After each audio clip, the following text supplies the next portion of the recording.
This episode of FSM is brought to you by Fidelity Behavioral Alliance, your number one source for behavior change. Fidelity Behavioral Alliance creates behavior change programs for schools, parents, and organizations looking to reduce problem behaviors and improve performance outcomes.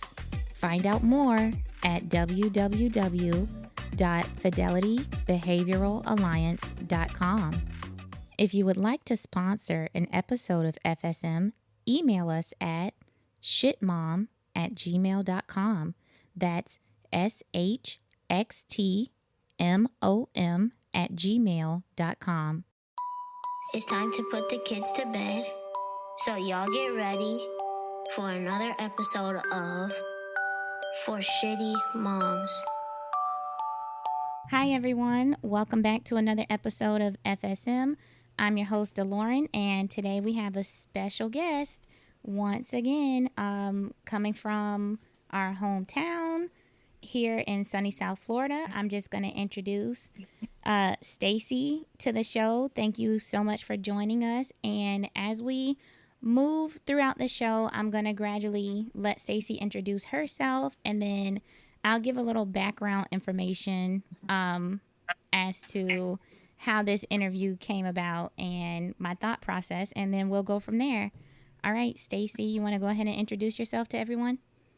Hi, everyone. My name is Stacey. I am from West Palm Beach, Florida.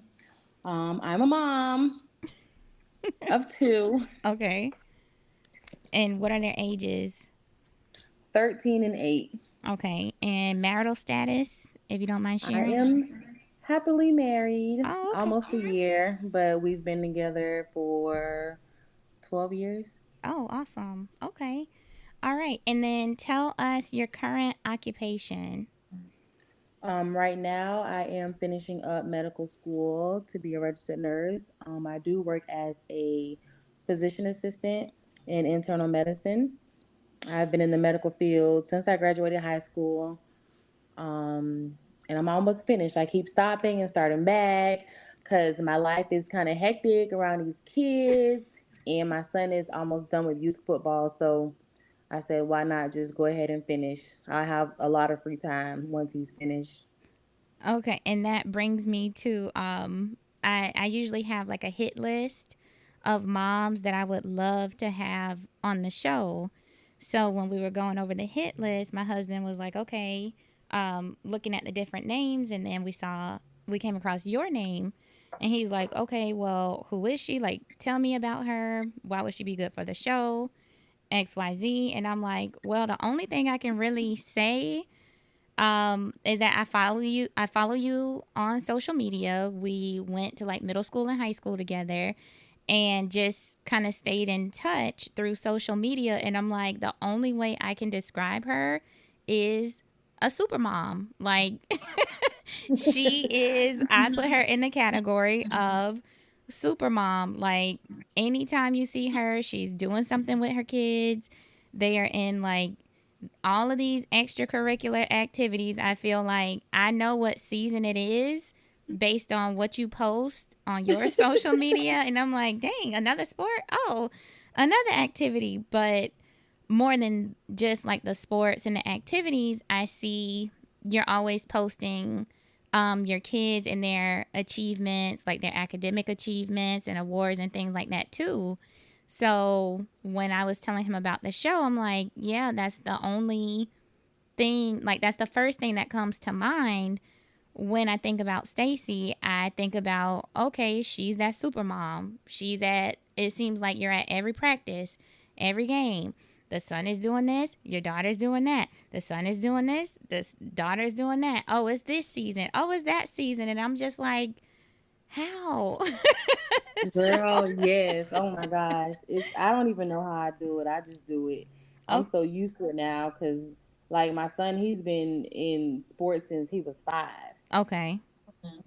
So it's been nonstop since then. And he's the type of kid like he wants to play every sport. I He see. plays football. He plays basketball. He does rugby. He does soccer. At this point, I'm like, you want to try lacrosse and tennis? And then does he do track? What does he do with Oh that? yeah, he does. He does track. He's number one in shot put. So we started out with Delray Track Club. It was like 12 of us at the time, Okay. but now it's like 250 Oh wow. kids. Okay. Yeah, it growed a lot, and he's been holding it down for shot put. Shout out to Coach Charlie. We made it to nationals in Orlando for the ESPN World Wild Sports, Okay. and he missed the mark by an inch. Wow. Yeah, he could Okay. have broke Oh the my record. gosh. Oh But my that was when he was gosh. 8. Oh So my now he's gosh. 13 and he's like the number one. So every time track season comes along, everybody tries to beat him. Okay. Okay. So how did we even get here? So take us to like the beginning. Was it one of those things you just knew you wanted to be like that sports mom, or was it like, okay, I got to get this kid in something. I got to keep them busy, get them preoccupied. Like how did that start? I've been in my family is just athletic. So playing sports was definitely something that I did look forward to. And then having a son, like all my brothers play sports, my cousins play sports. And I ain't even gonna lie. So when I first put him into flag football, he was a dirt baby. Like he did angels in the dirt. And I was like, oh man, he ain't got it. So then we put him in T-ball. Okay.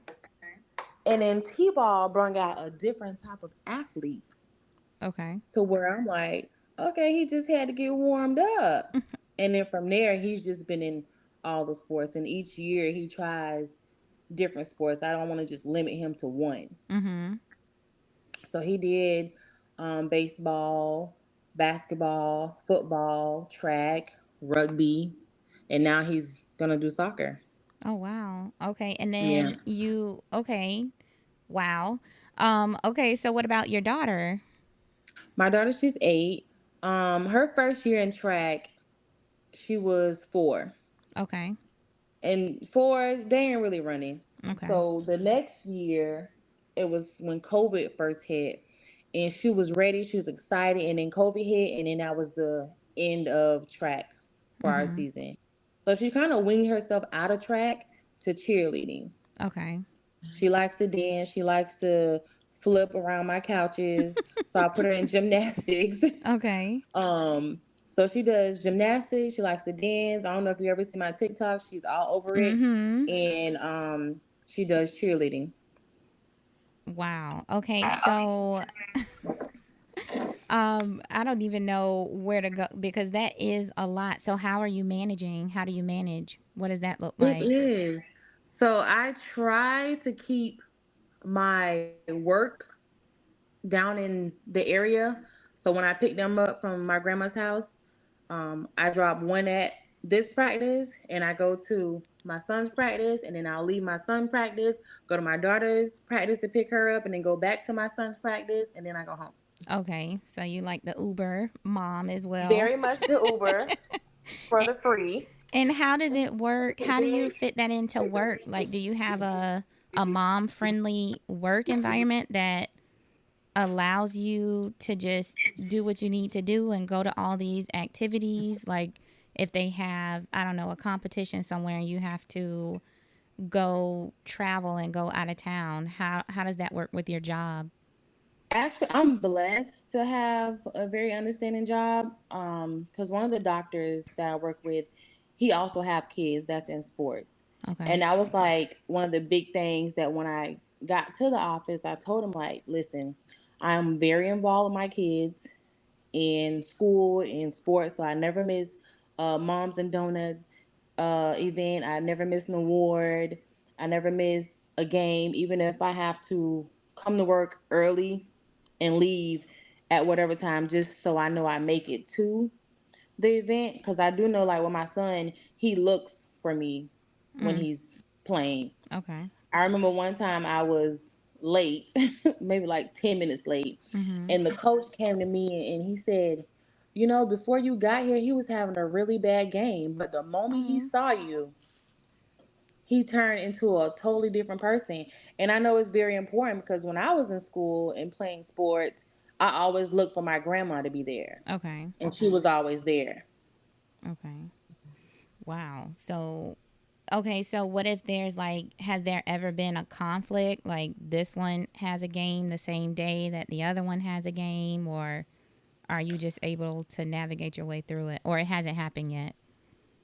It has happened because they both play with Delray Rocks, Mm-hmm. and there was a time where my son had the Super Bowl game, but my daughter also had the cheer competition. Okay. So I had to do half and half. Oh my And I goodness. just try to make it work because I know they look for me, they look for their dad. So, Mm-hmm. or it'd be like, oh, the dad goes, here, start with the cheer competition, and then come to the football, and then we'll switch. Okay. Oh, Just so nice. they see both of us. Okay, so it's like a tag team kind of situation, which is awesome. So both of you Absolutely. can be there with both of them, and neither one of them feels left out. So how Right. are you doing all of that and school? Because that's like a whole nother beast in itself. Online, I know, online. I started out online until he's done um, with football. We have the playoffs and then the Super Bowl, and then he'll be done with youth. And then I'll be more hands on in school versus online. But I did start off online, taking a couple classes for now. Okay. And then with all of this that you juggle just with kids alone, then you're a working mom and in school and married, do you have any hobbies or other interests or like side hustles? Are you able to kind of pull that in as well, or what does that look like? Believe it or not, girl, it's so crazy. So I've been doing travel agent for 3 years, almost Okay. four. Okay. Um, I also do nails. So if you need your nails What? done, I didn't know that. come see me. Yes, girl. Um, and I do credit repair, but I don't advertise it as much because I do not have the time right now Mm-hmm. to do it. But definitely travel and my nails. I Okay. offer like because I know like in my situation, I can't go to a nail shop at 4 or 5 o'clock because I'm at practice. So I Mm-hmm. said, you know what? Let me offer after hours Oh, that's because I nice. would That's want someone smart. to offer that to me. Right. So yeah. Okay. So are you that person that just strictly operates from like a calendar and you have to have every single little thing in a calendar? Like, how do you get through the day? How do you get through the week? We have a standard schedule.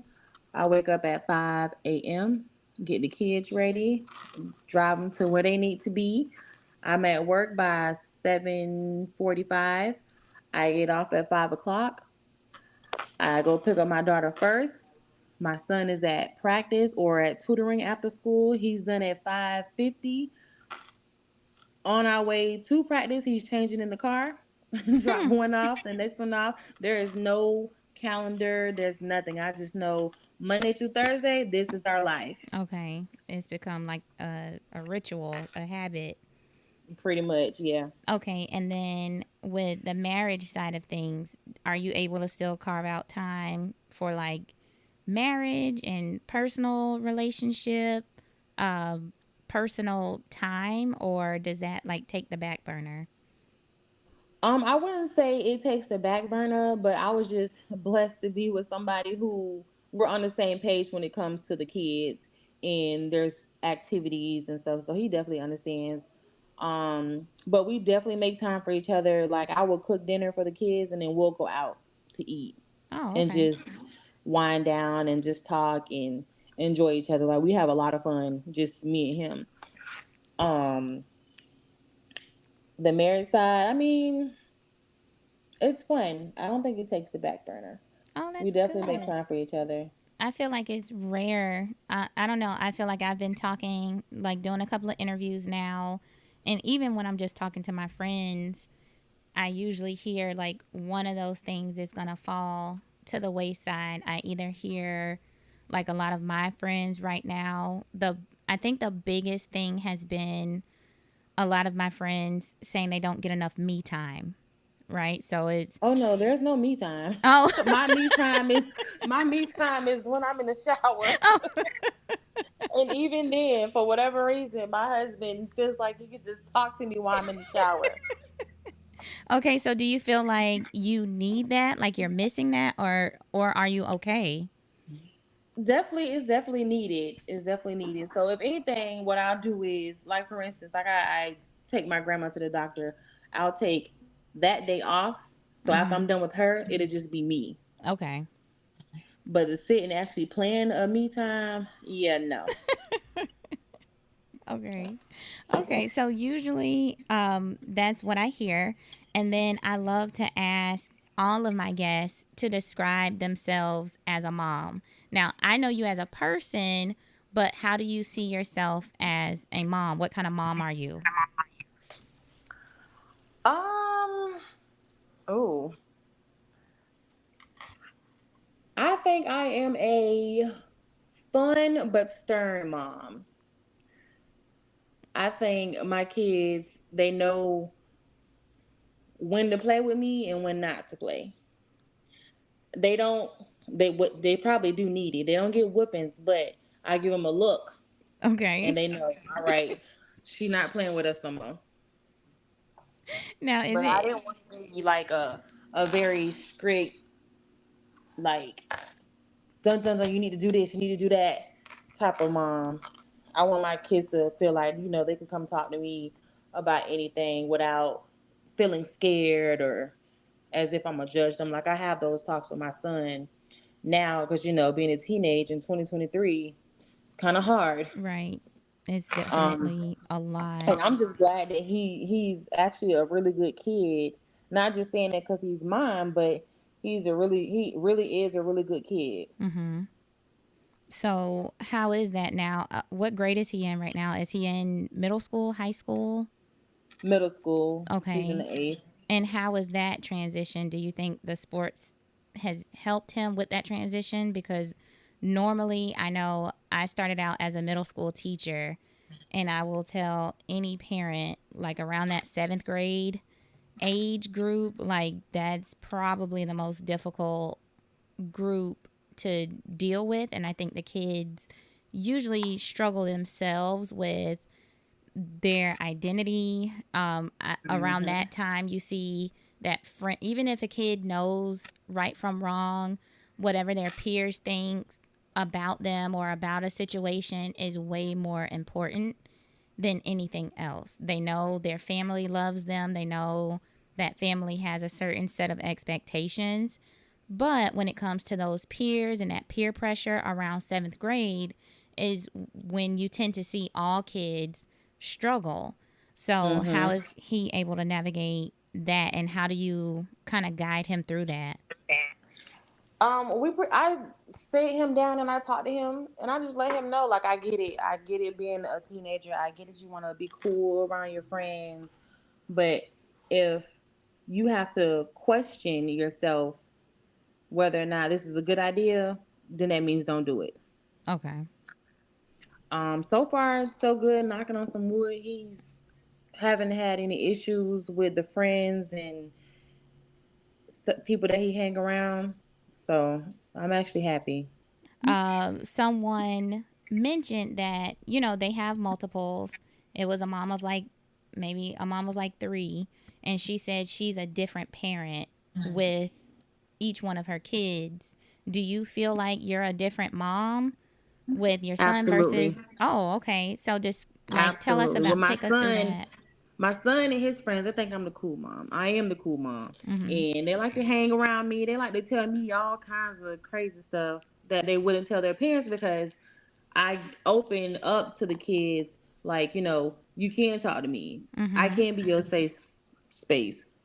But with Okay. my daughter, I'm more gentle because she is a girl. And it's Okay. different having a daughter and a son. With my son, I have to act like, I'm tough, but I'm really soft when it comes to him. Okay. Okay. My daughter, she's a princess. Oh, So wow. whatever she says goes. Oh, okay. And I will say, I can definitely see you as the cool mom. I don't know if you even remember, but I think around middle school is when I met you. Around seventh grade. So my background, I went to like a Montessori elementary school, and we went all the way up to sixth grade. So I don't know if you know, but when you're in Montessori school, as you start to move through your elementary grades, you keep the same teacher and you stay in the same classroom for 3 years. So after kindergarten, like first, second, and third grade, you're with the same teacher. Oh Or wow. first and second grade, you're with the same teacher. And then third, fourth, and fifth. No. So first, second, and third grade, you're with one teacher for those 3 years. And then you move to upper elementary, and fourth, fifth, and sixth grade, you're with the same teacher. So I went to Spady, very small, close knit community. And then once it was time for seventh grade, most people in seventh grade just go straight to, um, most people in sixth grade just move straight to middle school. But at Spady, they kept you that extra year, and then you entered middle school in the seventh grade. So we were pretty sheltered, like just around the same group of kids 3 years at a time. So my first year in middle school, we were at Carver, and I just felt lost. Like all of the friends that I did have, either they went to a different middle school, or we were separated and put in different classes. Mhm. And I remember, at Spady, when you went to aftercare, like my grandma's house was right down the street. Pompeii was right across the street. Those were my options. Then they put Carver all the way out west. And like my first week of school, I'm like, oh my gosh, I don't know like what to do. They told me to take the bus home. So I leave the school, and somehow, I don't know if you and I had classes together. I don't know if we just got lumped in together, but somehow I ended up with you and like a group of friends that you had already known. Because for those listeners who don't know Stacey, she has a larger than life personality. It's hard to be shy or quiet around Stacey. She is going to just pull it out of you. And I think if it weren't for you, like that first week of school, and you probably don't even remember, but like that first week of school, if I knew what a panic attack was or an anxiety attack, I think I probably had one or two or five just that first day trying to figure out where to go and how to get home. I had never caught a bus before. So I didn't know when they told me to catch the bus, like, just go to the bus loop. So I'm following you and your friends, and you show me how to catch the city bus. And I'm like, what? I do remember. And like I to do. like you and your group of friends, like you guys had this whole routine. Like, okay, we're out of school, we gotta run to the store real quick, buy something, because they only let a few of us in the store at a time. And you were like, you got your Mhm. money? Don't worry, I'll get you something. I'm like, money for what? How was I gonna catch the bus with no money? I have no clue. But like, we went to that little gas station. Everybody Yep. bought whatever snacks they wanted to buy. Then we ran to the bus stop. You paid for me to get on the bus, and like, we took that palm tran. Seems like the longest ride ever until we made it to like the neighborhood. And I'm just like, oh my gosh, I can't believe that was my first time riding a city bus. And I'm just like, oh my gosh, I can't believe like I just rode a bus. I had no clue. And like, thankfully, I had a cell phone, because I didn't want, you don't want to stand out in middle school. You want to fit in with everyone. And at the time, my parents were separated. So thankfully, the neighborhood that we got dropped off in, my dad lived in that neighborhood, because I had no way to get home. Like I lived on the south side of Delray, and then we got dropped off out in West Delray in our neighborhood. So how was Mm-hmm. I gonna get home? I had no idea. I had no plan. And I was like, you know what? I don't want to be that person that stick out. Like, I still want to be the cool kid. And I don't know if you keep in touch with her or not, but I ended up walking home with a girl named Dorothy. And it just so happens Yes. Dorothy was my next door neighbor. When my parents were together, Dorothy and I were neighbors. So I just kind of followed her, and I knew I would find my dad's house. Yep. And I just kind of showed up on his doorstep like, I don't know what happened, but I need to get home. Because at the time I lived with my mom. And they're like, well, why didn't you go to the office? Why didn't you call somebody? And I'm like, well, Stacey told me to get on the bus.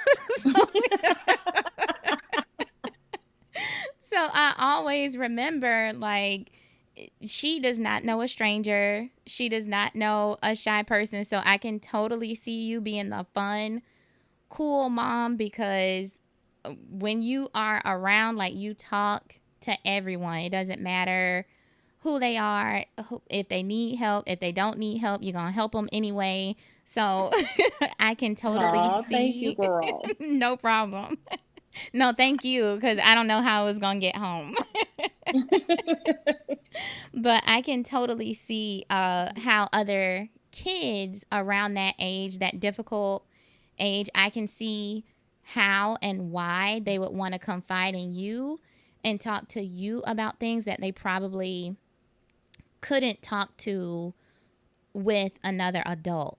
So, has there ever been a time where maybe one of the kids, your son's friends, have like confided some things in you to you, and then you kind of have to walk him through it? Like maybe the home situations are different, the lifestyles are different, and some things come up. You understand it, but maybe your son doesn't. Has that situation ever happened? And if so, like how do you handle those situations? Yeah, it has, and I try to keep my son out, not like tell him everything what's going on. But I do talk to him about certain situations and just let him know, like, everybody doesn't have this. Everybody doesn't have a two-parent household. So you never know what that child is going through or why they're acting out or why they always in trouble. Just be thankful for what you have, because these kids, they want it and they need it, but they don't have it. Mm-hmm. So I just try to get him to understand, like, be grateful. Don't be, an ungrateful child. Be happy you don't have anything to be angry about in this world. You got everything that you want, ask for, you need, whatever it is. And surprisingly, he is a male version of me. He's Mm. very bubbly. He's very social. He makes friends wherever he goes. Now, my daughter, that's another story. She is not friendly at all. We call her Kylie Monster, Uh-oh. Well, and she is not friendly at all. well, how do you strike the balance and make sure your kids are humble? Because I feel like with our generation, we were probably that last group that had like the single moms, the struggling households, like you're on your own, you got to fend Hmm. for yourself by the time you get to middle school and figure things out. And what I'm seeing now is a shift. I feel like with all of our peers right now, you we have somehow created a lot more stability for them, even though we don't have the community support like we used to. Right. Individually, I feel like I see a lot of wholesome families, either blended household or two parent households that we did not grow up with. So the kids nowadays, I feel like they're not as resilient and they're not as resourceful as we were growing up, but I also Right. feel like they don't have to be. Like they have more support, they have more opportunities to be kids for a longer time. So, Right. We definitely had to grow up fast. Right. So I'm just wondering, like, how do you draw the line to where you give your kids everything that they want, everything that they need? You kind of spoil them a bit, but how do you draw that line to make sure they're not becoming entitled? You know? They have to work for it. You Okay. work for it. They have chores around the house. Like for my son, I know he likes to play sports. My biggest thing is if you don't bring home those grades, you won't be playing any sports. So he definitely makes sure that he gets the honor roll. Mm-hmm. He has jobs around the house that he has to do. Nothing's just given. I may have a time where we go to the store and they ask, and I'm like, yeah, okay, I'll get it. But then it's other things where he'll ask for some, or my daughter asks for something, and I'm like, well, did you clean your room? How many times did I have to ask you to clean your room? And I'll just say no. Mm. Okay. Well, look, if that don't do it, I don't know what else will. That'll definitely we Or call it it comes to you got to take what they like. My son, he's a gamer. I mhm. take their PlayStation so fast. Now I have their phone is connected to mine. So if they're not listening, they're not doing what they're supposed to do. I'll go right on my phone now, completely lock their phone. You can't do anything with it. Oh, All you can oh. do is talk to me, Oh. and that's Okay. it. Okay. And he knows. They know once it's locked, they done did something or I done asked too many times. Mm, okay. And then do they kind of just on their own go do whatever you ask them to do? How does that look? Absolutely. Then you'll Okay. hear the dishes running, the dishwasher running, the clothes being washed, the floors getting swept.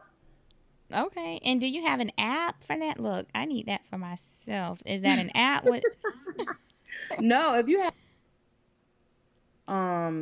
it's called family sharing. Okay. You just have to connect the phone to yours. Okay, And I gotcha. control what they watch, what websites they can get on, what videos they watching, what music they listening to, Mhm. everything. Okay, so you like Big Brother. You have eyes everywhere basically. Everywhere. Well, that's good. Okay. And then my next question, so we now have an idea of what kind of mom you are, what kind of relationship you foster with your kids. I want you to think about your most recent shitty mom experience. Oh man, I felt so bad. So on Sundays, I call it my cleanup day, where I clean up the house and I wash me and my husband's clothes, and I just relax and I cook and watch Lifetime. Mhm. So then my daughter, she likes to go outside and play with the bugs and go look for lizards and all kind of crazy stuff. And I just wasn't in the mood. Then my son comes. Oh, mommy, we're gonna play tennis outside. And I'm like, no, I'm gonna watch TV.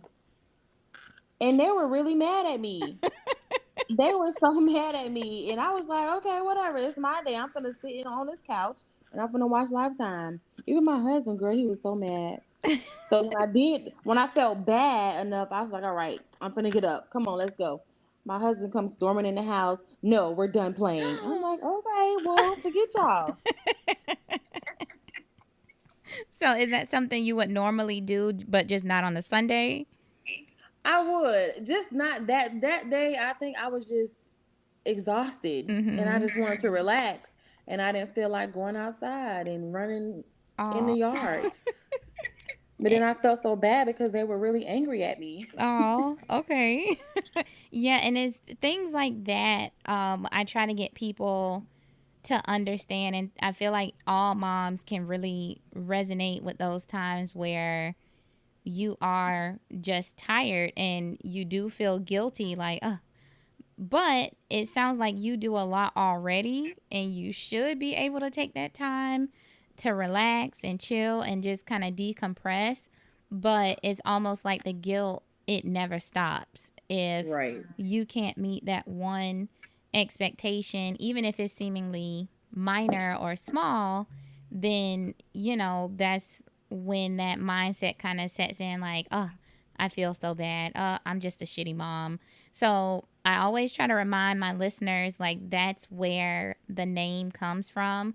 Sometimes I do worry a little bit. Like, we're fairly new, and when I'm pitching the show to different people, I don't want them to be deterred from the show because of the name, but at the same time, I need them to understand, like, these are real moments that we're capturing.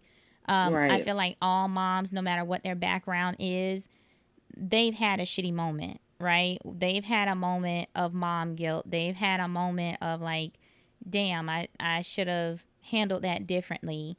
And this is a safe space where we can kind of talk about those things judgment free and just go over different strategies that work for us. And hopefully, some of our listeners can kind of tune in and find out, like, hey, I had a similar experience. I wonder what they did to get through it. So when you have those moments where you really can't meet their expectations, how do you navigate your way through that? I'll probably go to the store and buy them some ice cream Okay. because I feel bad, Uh huh. really, really bad, and I'll just tell them sorry. I have learned, when I'm wrong. Not saying I was wrong for not wanting to get up, but if something happens and I am wrong, I do tell my kids sorry, Okay. and not just say the mama is never wrong. Yeah. So I do tell them sorry, but that's what I'll do. I'll go to my daughter loves Walmart. Okay. Take her right to Walmart. Take her right on that little aisle. She pick out something. My son wants some Roblox. Look, Cash App over here, and they'll be okay. Then I'll be the best mama again. Okay. But that particular Sunday, they were upset with me Okay. because I did not get up and go outside, and I did. I felt really bad. I'm like, dang, I'm horrible. And that's important too. So what you're describing, because this is a behavior change podcast as well, so we try to, as moms, identify like our shitty habits and then identify replacement behaviors, right? But Mhm. with all of that, we are always looking at what we call motivation. And what you're describing is, like, in behavior terminology, you know your kids' reinforcers. You know the things that really motivate them. You can identify the things that they like. Mhm. So, usually, when that happens, you know, you're supposed to just use reinforcers to get more behaviors out of them that you want to see. And then if they're, like you said, you have the phone and you start locking stuff, usually you're putting a behavior on extinction. If you ask them to do something, they didn't do it. Say they're watching TV instead of washing the dishes like you asked. By you locking the phone, limiting and taking away their access to that reinforcer, now you're kind of putting that behavior of watching TV on extinction so they can engage in a behavior that you want them to engage in. But I love the fact that you're saying, you've identified their reinforcers and you use that to your advantage when you've had an interaction with them where you have been the one to make the mistake. So I think it's important as well. And personally, I know that's one of the things I struggle with. I know a lot of times when I'm with my son, I feel like I overreact and I panic too quickly with certain things, and that's like my shitty behavior. And I'm learning to be like, "Oh, I'm sorry. I was wrong." So do you apologize and give the reward, like the thing that they like, or do you just like, "Okay, I'm going to take you to get some ice cream," and that's your way of apologizing? It depends on the situation. If it's just something simple, and I know, like for instance, if I told my daughter to do something and she did do it, but I didn't see her go do it, and I'm yelling at her, and then I did see that she did do it, I'll just tell her sorry. Every sorry doesn't come with a reward. Okay. Look, I can barely get the sorry out. Okay, got it. But it didn't happen overnight. It didn't happen overnight. I used to be that overreacting mom, especially when it came to my son, because for a while he was the only child. Mhm. So I was definitely overreacting when it came to him. But as they get older, you tend to give them a little bit more breathing room, Okay. so to say. So it'll get better. Yeah, and I'm definitely, the more I acknowledge the things that I can do better, um I know personally I've definitely been telling myself and making small goals for myself so that I'm kind of checking myself and monitoring to make sure I'm not just a repeat offender.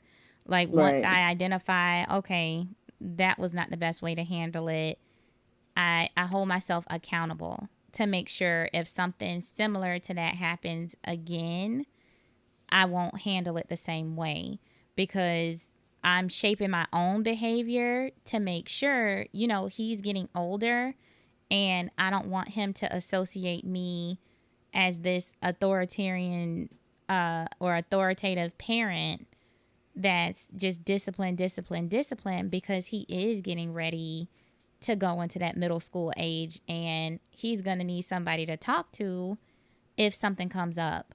And I don't want him to be afraid or so afraid because I've overreacted so many times before to where now he's discouraged and doesn't really feel like he can talk to me without getting into trouble.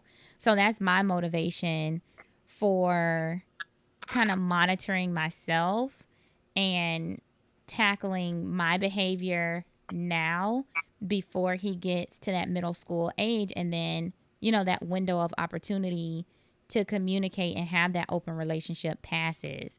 So that's probably my biggest challenge right now, is just monitoring my reactions, because I do go in panic mode, and that's usually where it comes from. I'm always thinking about, oh my gosh, what if you get older? You may not have so much grace, or if he's not around me and something happens, another adult Mm-hmm. may not have as much grace with him, or another child may not have as much understanding and grace with him as I would. So it's almost out of like the need to protect him by bringing to his awareness and bringing to his attention, hey, this is important. You can't do this. You can't do that. And this is why. It's not really me being a disciplinarian and fussing at you. It's because it's not safe, or somebody may not understand where you're coming from, or you have to be careful. So it's usually coming from that. Now, that's my biggest challenge, but what are some of your biggest challenges as a mom right now? Dealing with a teenager and just trying to keep him on the right path and not be easily influenced by other stuff and keep him away from the little girls. Oh, and how is that? Navigating It's that? so he has, these little girls chasing after him. And so what I did was, you know what, that's probably was a bad mom moment also. So what I did was I showed him pictures of all the STD.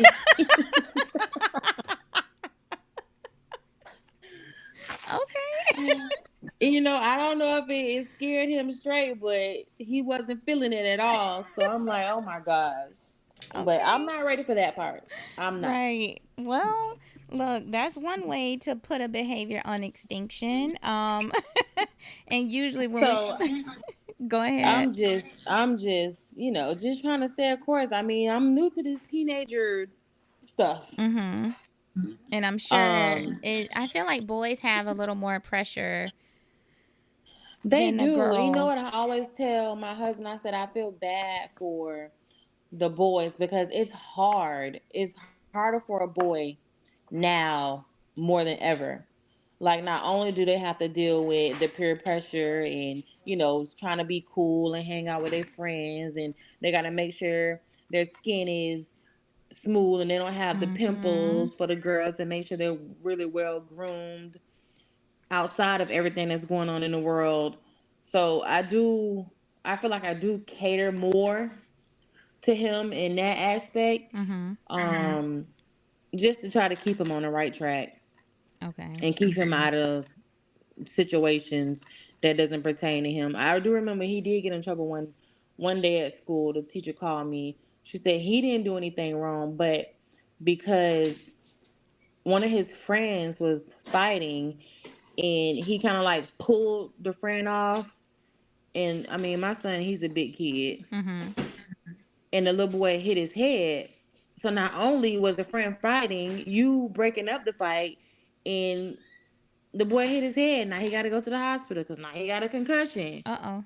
Yeah. So yeah, so I just try to tell him like, I understand that's your friend, but that had nothing to do with you. Mm-hmm. I get it. You didn't want your friend to get in trouble for fighting, but now look, your Right. friend getting in trouble. He probably, I ain't gonna say he got beat up, but he got a concussion because you was being Superman over here, Right. and the boy hit his head. And I think, that middle school age, that it's hard to navigate that as well. I can see my son kind of going through that early and he's still in elementary. And that's one of the things I tell him, like, constantly. If your friends are doing something, like, be quiet. You don't have to come to their rescue. But I'm Mm-hmm. sure, being that your son is older, is almost like he's going to be held accountable. The I could totally see at that age a friend coming back, "Hey man, you didn't try to help me," or "Hey man, why Right. didn't You you?" didn't have my back. Right. So they do have to make a choice, and those friendships at that age are so important to them. So I can see how it would be difficult for him to not understand how staying out of it could have been the best solution for him, as opposed to him feeling like it was more important to help his friend. Right. I feel like the boys, and I could be biased because I'm a boy mom right now, but I do feel like the boys have a lot of pressure from each other. But then what I'm also seeing with some of my friends who have sons who are getting older, who are getting into dating and things like that, it's not just getting a girlfriend, but it's almost like competing to keep a girlfriend. I see a lot Exactly. of young girls now, you know, they are influenced by different things that they have access to on the internet and social media platforms, showing them that a man or a boy, a boyfriend, or whomever is supposed to provide them with certain things, right? And even the girls are being encouraged, like, hey, if he can't pay for this, if he can't pay for that, then get you somebody who can. That's pretty much the message that's constantly being sent to our young girls now.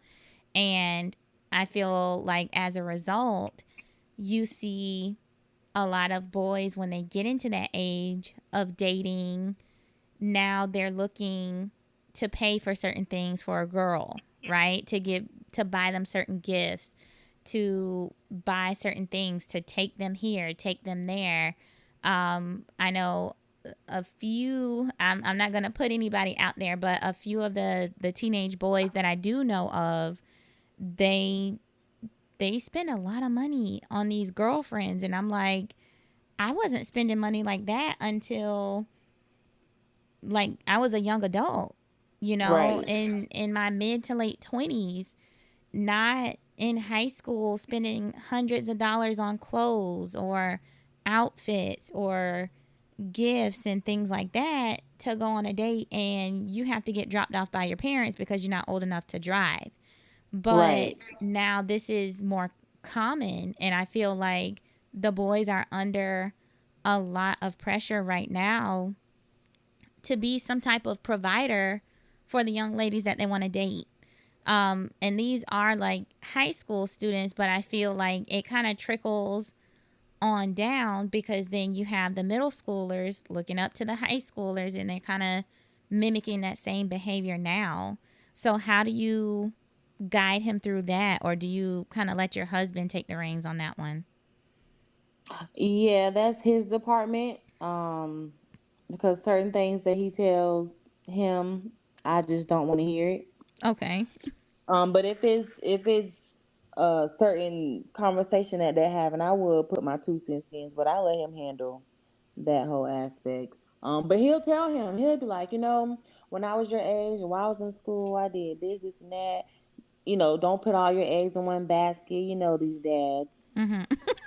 Um, and then he'll make a point like, look what it got me. I got your mom. So and my son, he sees that. He's a true mama's boy. So I always tell him, if they ain't like your mama, don't bring them to me. Okay. And does he understand? Like, is he dating now and kind of Absolutely selective? not. Oh, okay. No, he has friends. He always come home and tell me about these little girls. Oh, mommy, this girl was all up on me. She was trying to pull my hair. I said, you Oh, tell her, don't touch your hair. I'm the only woman that touches your hair. okay. So And no, these girls, they are really aggressive. yeah, Really aggressive.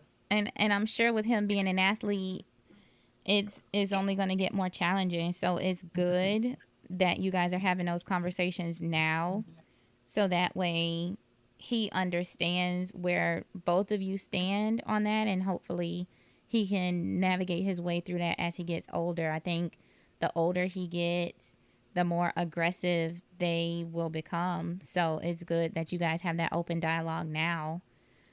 What strategies do you use when parenting, when you come across a challenge, like a parenting challenge? What strategies do you use right now that you feel like are the most effective? Um, to me, I think the best thing that I've done when it comes to parenting and pretty much getting my point across and making them understand is taking away what they like the most Okay. versus screaming at them, because you can scream all day. It doesn't affect the kids. These kids are different. Mm-hmm. So what I do, I'll just walk quietly in his room or in my daughter's room. I'll take their PlayStation, take their phones, or just simply lock the phones. And then they have to ask for permission from the phones to get to use the phone. And I won't unlock it. Okay. It's locked from 8 o'clock a.m. all the way to 5 o'clock p.m. Like my son, Oof. his phone is locked in school. There's no Okay. texting nobody. You can call me in an emergency, but you can't text. You can't browse the internet. You can't do any of that. My daughter, she doesn't take her phone to school. Okay. So I just take what they love. If he Okay. gets in trouble in school, we're not going to football. I'm not gonna reward you with the things that you like to do if you're acting up. Right. Vice versa with my daughter. If she acts up in school or home, I'm not taking you to cheer practice. I know you want to go to cheer practice because your friends are there. Mm-hmm. And that's a big no. Okay. So definitely controlling access to their reinforcers is your primary behavior management strategy. And I definitely agree with you. The kids are different from the way that we grew up. So, absolutely taking those phones, taking those devices away. Oof, you can just see them almost going through withdrawal. I feel like they go through withdrawal symptoms like, what am I supposed to do? Where am I They supposed to go do. And when now? I take my son phone for in his video game, I'm like, read a book. Like he loves Harry Potter. So I buy him the whole Harry Potter collection. Now don't get me wrong, he's smart as smart. He Mm-hmm. should be. I mean, he's an IB honor classes, and he'll read through those books so fast, Mm-hmm. and I'm like, okay, now what? So I'm like, well, go read to your sister. Yeah, But I can definitely see. Yeah, I can definitely see how that'll be motivation for them to like stay on the right track and just make the right choices, because once those devices are gone, it's like that's their whole world. For Yep. this group of kids, they really, you know, I feel like when we were that age, for us, it was like, oh, you can't go outside. Like, oh, I got in trouble. I can't go Right. I'm on outside. punishment. Right. And that was like our whole world. But for them, their whole world is at their fingertips. So limited access to those devices, the phones, they're iced out. And now they're faced with, now you have to be a regular kid, A regular and kid, you you gotta have, go play with your siblings, go outside. I'm like, go yeah. outside, play hide and seek, jump the fence. I don't know And anything. yeah, and that too, I just realized recently, looking at my son, putting him on punishment, and I use that with air quotes. I feel like this isn't even a punishment, because I'm telling you, you can go do something else. Right. You can go read a book. You can go do a puzzle. You can go outside. When I was on punishment as a You can kid, do you anything. right. There was nothing fun. There were no alternative options for us to play with something else or do something else. No, you sat in that room and you probably fell asleep because you were bored and you had nothing else to do. And here we are. Okay, this is like you're on punishment, but you can still go play. Just play with regular stuff, not electronic devices. So it's still not even a real punishment, but you know, to them, it's almost like, I always say, they get real creative when you start snatching the devices and the electronics. I Hmm. start seeing little science kits that I bought a couple of years ago. Oh, now you want to do a science experiment? I bought that like 2 years ago. You left it in the closet, it collected dust.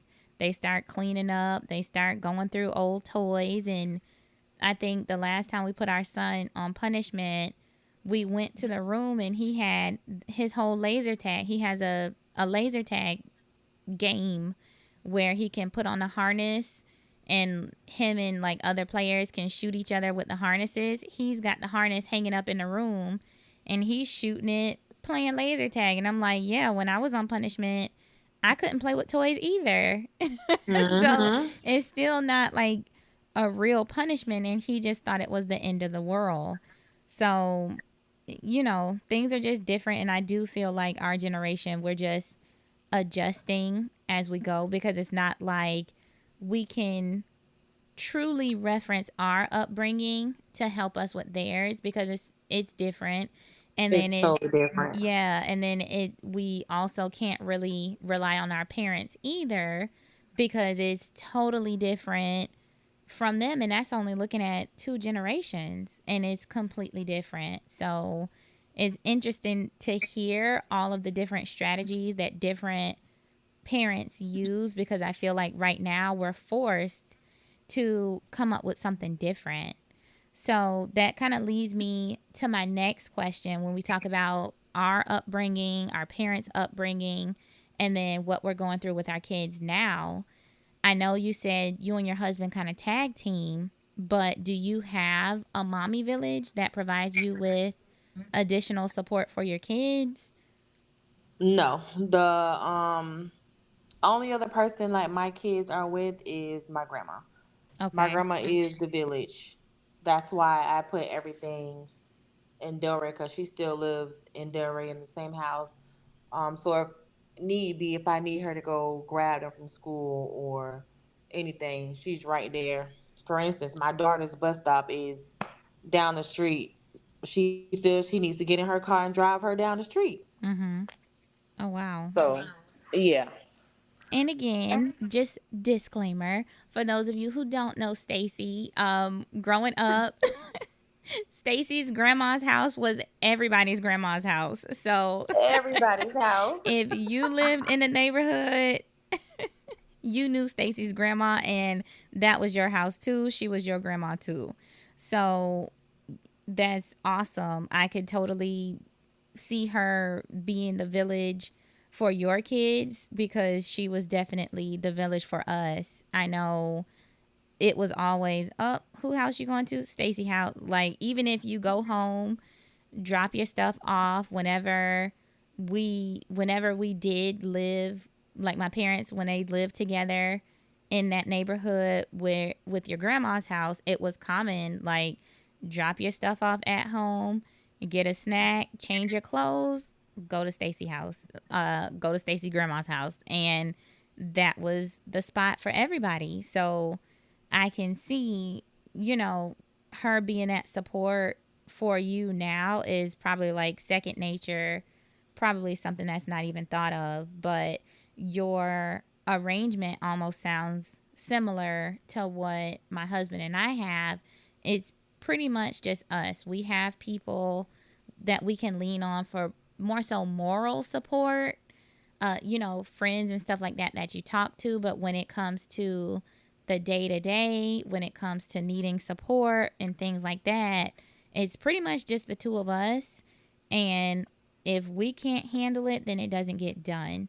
Exactly. So it's interesting to hear that because I feel like most of the moms that I interview, they have these fantastic villages where they can call people to pick their kids up from school. They can call people if they want to do a date night.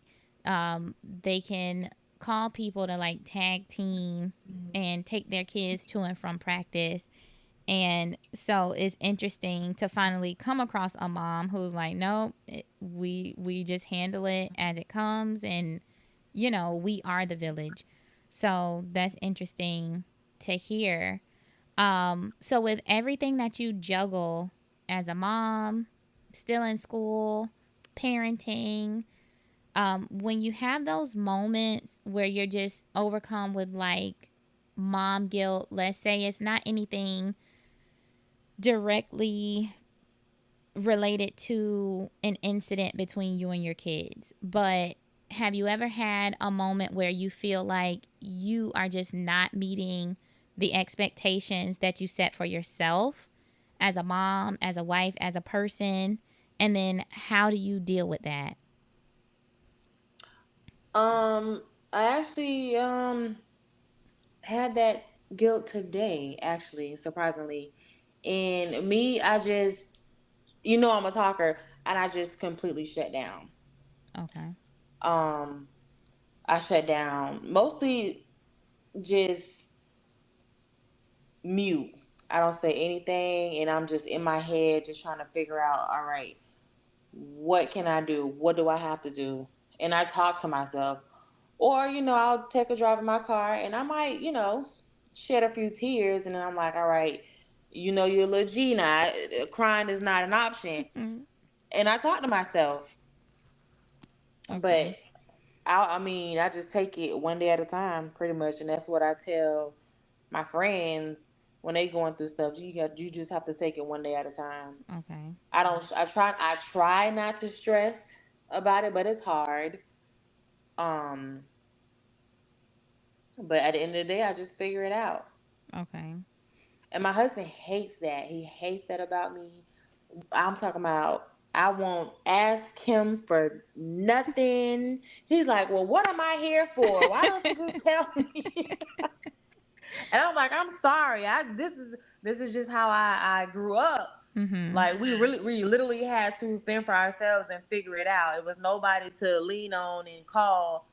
And I gotta do better. I know I gotta do better, but And then do you ever have those times where you do let him in, like, look, this is what's going on, this is what I'm struggling with? Have you had those opportunities to kind of let him in to at yep, least today. know? Okay, and how did that go? But it's after 3 days of not saying anything. Oh, wow. Okay. Yeah, so today, and I told her, I'm like, I'm just trying to remain mentally stable at this point. Mhm. And he's like, but you got to talk to me. And I know I can talk to him about, everything. Because we do. Even if we're just in the bed watching TV, like we'll turn the TV off and we'll have conversations. Okay. But that's just me and my personality to where I'm like, all right, forget it. I'll figure it out by myself. I don't Mm-hmm. need nobody help. I'm not asking nobody for anything. Okay. Oh And then he'll Lord. he'll get mad because he's like, "You're crazy. Like, what the heck?" And sometimes it does take time. You said you guys have almost been married for a year. Is that what you said? Yes, in December. Okay. And sometimes that does take time. I feel like I can definitely identify with you on that. And my husband and I'm not saying like we're veterans at marriage, but we've been together probably a total of 12 years now, maybe even going on 13. And we're coming up next year on our 7th-year anniversary. And I can say, being married, no matter how long you were together, being married is just different. And you do have to learn how to navigate that space. But I think it takes time for you to learn how to navigate that space as a team. And I can say we've had to learn how to navigate that space of communication.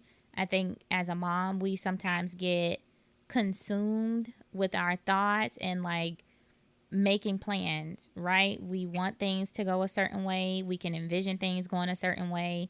And then when they don't, we have this discourse where it's like the things that are happening are not a part of my plan. I didn't see it going this way. And no, you can't control everything. It's not about being like a type A personality where you're a control freak, but it's almost like you said, okay, what am I supposed to do? Right? Because it's more so trying to deal with the unexpected. And then sometimes when you have unexpected outcomes comes disappointment. And then after all this preparation that you made and plans that you've made, it's like, oh man, do I give up? Like, am I supposed to go back to the drawing board because I'm feeling like I'm out of options. I explored all my options, and here it is. You're going through all of this in your head and going through all of this internally, and your husband doesn't even know.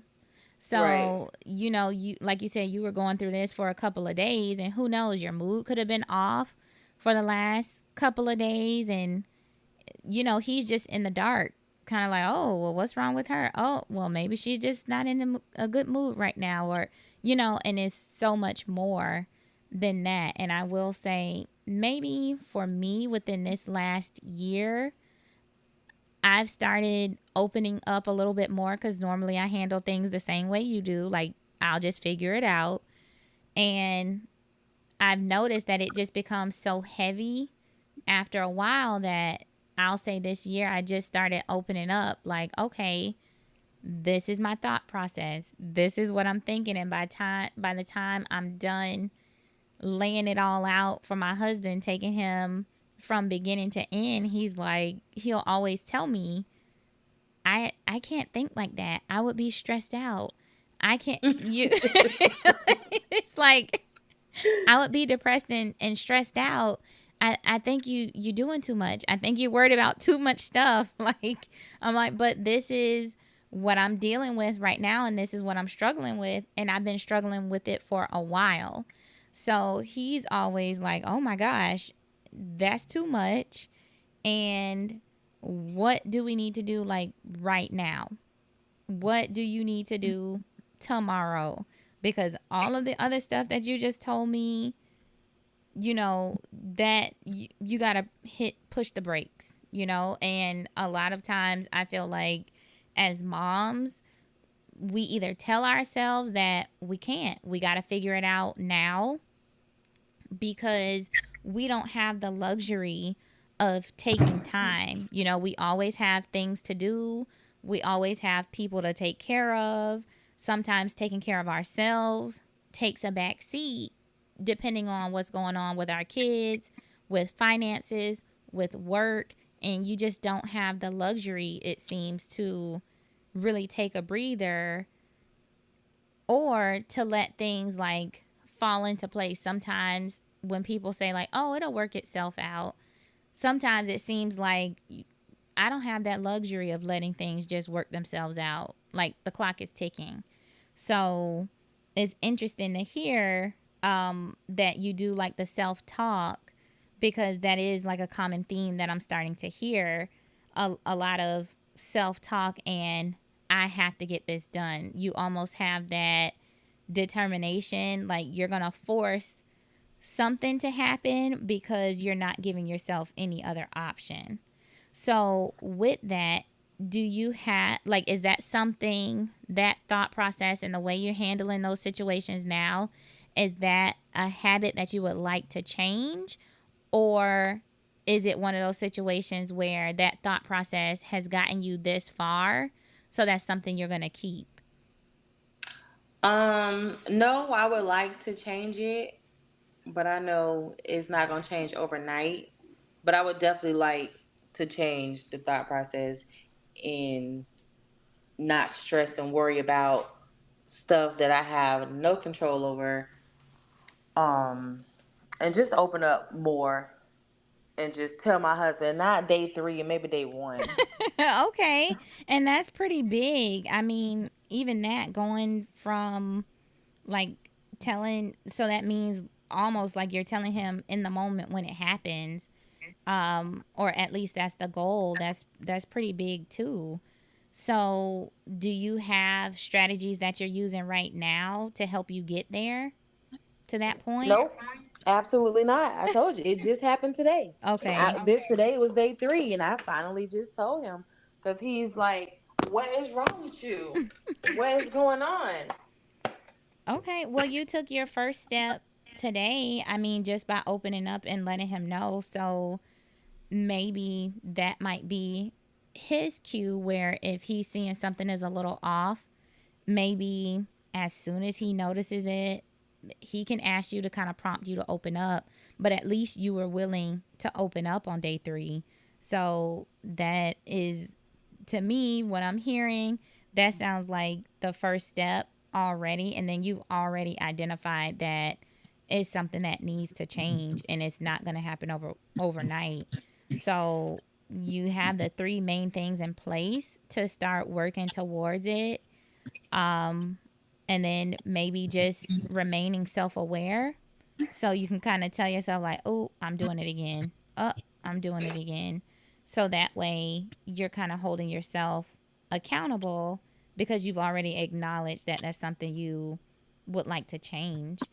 Um, so I know we've talked about the struggles and the challenges that we encounter with motherhood, but what have some of your rewards been on this journey?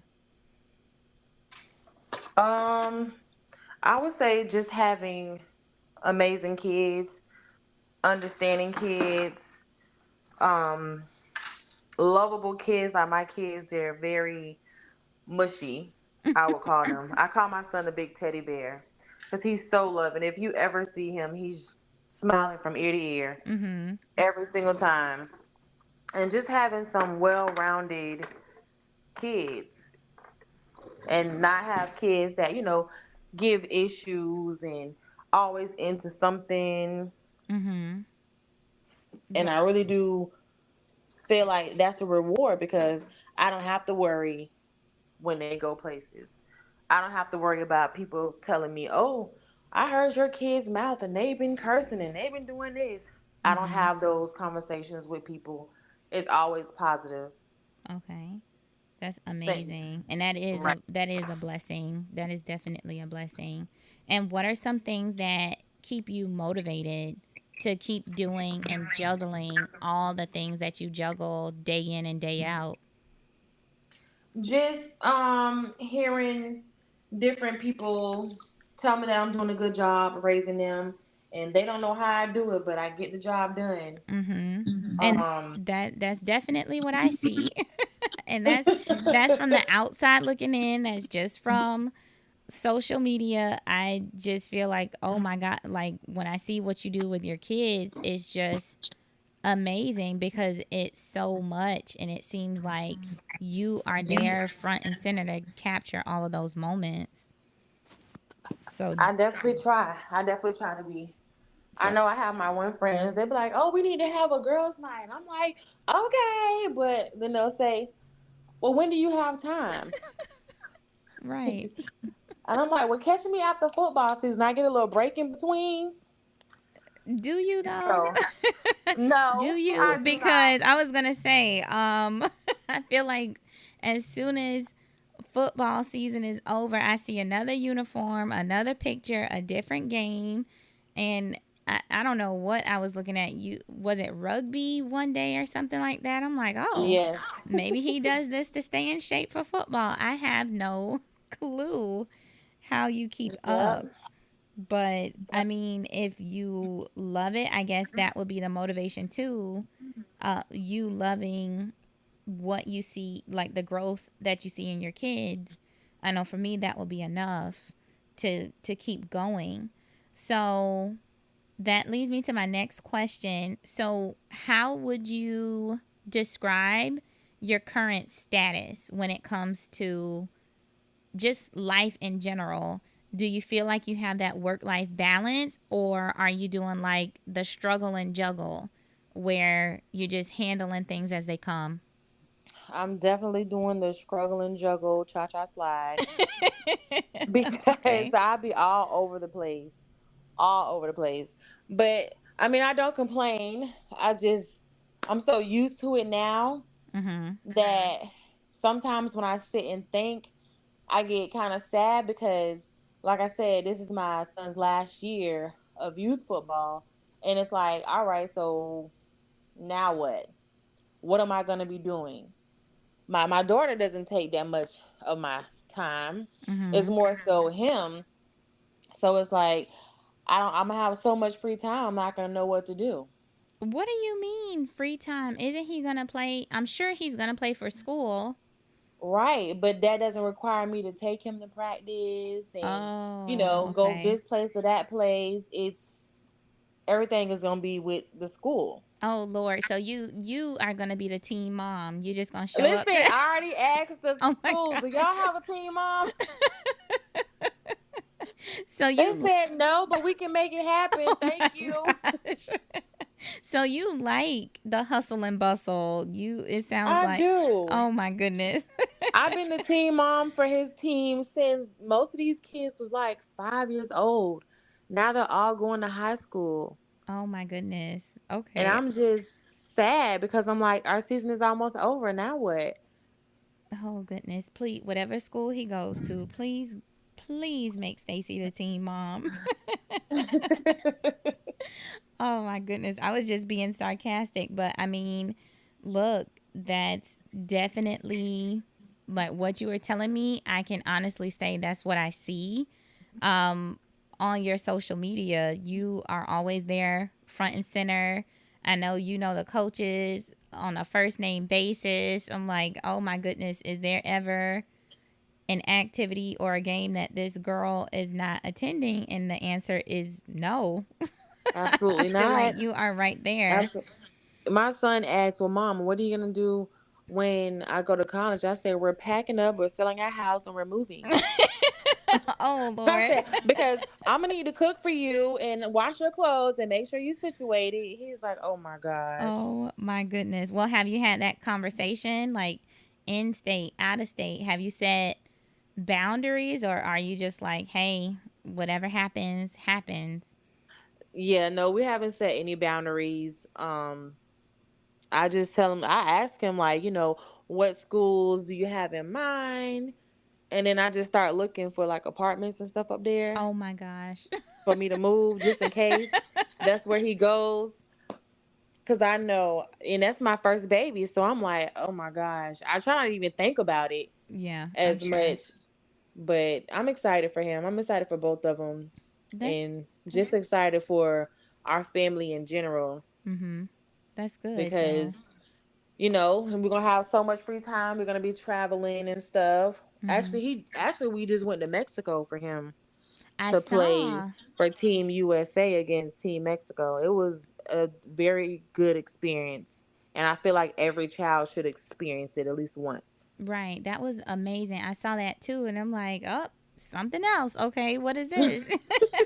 I feel like just by following your page, I have learned about so many other options and so many things that are out there that I didn't even know about. It's true what they say, you don't know what you don't know. So keep doing what you are doing, because as I follow along, like you are teaching me stuff that I didn't know about either.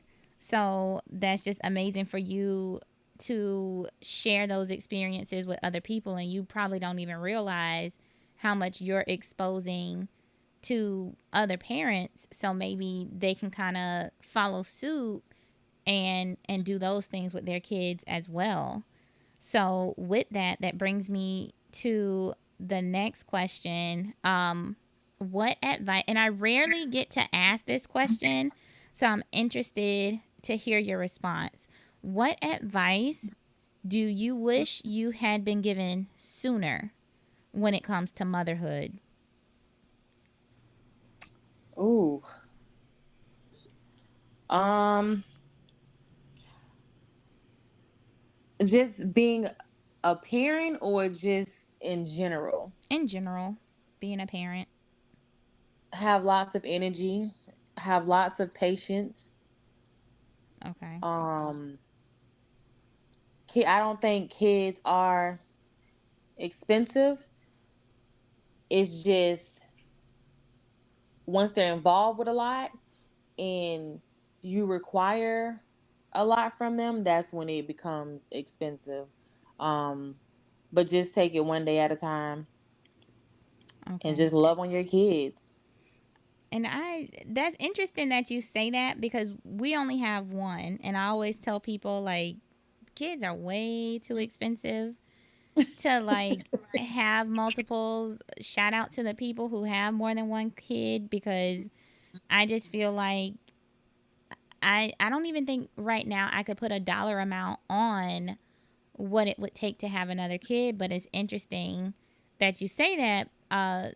When you start getting them involved, then it becomes expensive, because that's probably what it is. Like if my son Mm-hmm. wasn't in so many different activities, then you know what? Maybe I could afford two of them, and or three, right? But when it comes to trying, like you said earlier, you have kids that you want to be well rounded.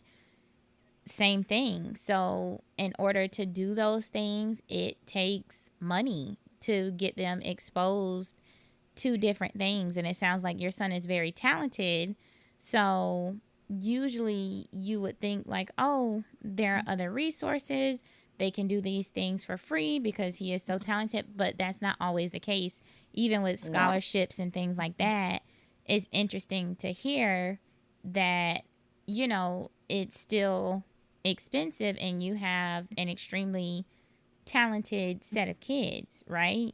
So I always like to factor in, when we're talking to different guests on the show, I always like to remind people that I'm not trying to overlook expenses. I think a lot of times when we're on social media, if we're following blogs, other podcasts, and things like that, it's almost like the money aspect of things ta- takes a back seat, right? So you get all this advice on what to do with your kids and how to do this with your kids and how to make your kids more well-rounded, and it's almost like the money that it costs to do those things is an afterthought. And that Exactly. kind of leaves parents who can't afford those resources, kind of leaves them out to dry, so that means my kid can't get these experiences because we simply can't afford it. So I like the way you pointed that out, because I don't want people to think we're trying to oversimplify anything. All of these different experiences, they cost money, and it takes a lot of work as a parent just to provide those things. So that brings us to the end of our show. I want to say thank you so much for taking the time out of your busy schedule to join us, to give us some insight on motherhood, your shitty mom moments, your motivation that keeps you going and keeps you involved with your kids. And before we leave, I want you to tell our listeners how can they get in contact with you if they want to get their nails done, if they want to set up a trip, if they just want to see what different things you have going on. How can our listeners reach out to you? Thank you for having me. I know I like rescheduled 100 times, but thank you That is and your perfectly husband fine. for just keep on rescheduling me. Um, but you can follow me on Facebook. It's Diamond Hunter Seymour. On Instagram, it's XO_Diamond25.